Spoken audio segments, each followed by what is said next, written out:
pagdating po kung saan galing si Sitaw, originally, affiliated po kami dati ni Bricks. Since, for your information po, si Bricks is more on, siya is tinutulungan niya po yung mga small time na e-commerce na gusto mag-grow.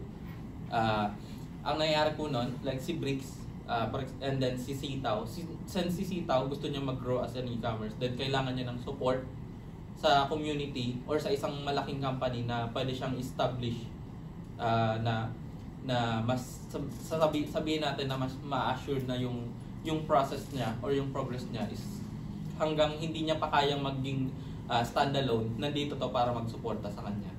So yun po yung naging process ni Sitaw. Then throughout the process, by December po last year, last 2022, dun po naging standalone na si Sitaw. So lumabas na po dun si Bricks.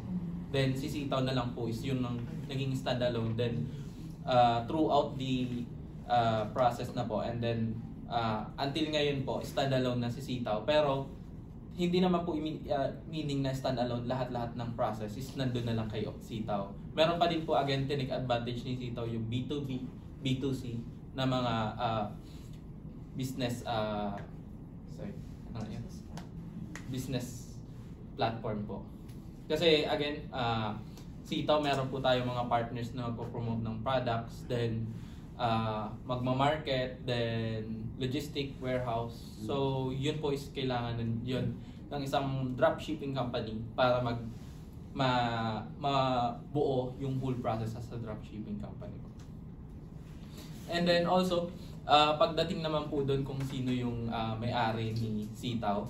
So again, from the word New Sitaw Corporation, again corporation po tayo. So consist of person po yun para mabuo yung yung corporation. So pagdating po kasi sa name, hindi siya disclosure or for disclosure sa ano po natin, sa public. Pero as previous, yung CEO namin is si Ma'am Widiana Chen.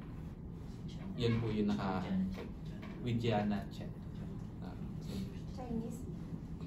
More on ano po,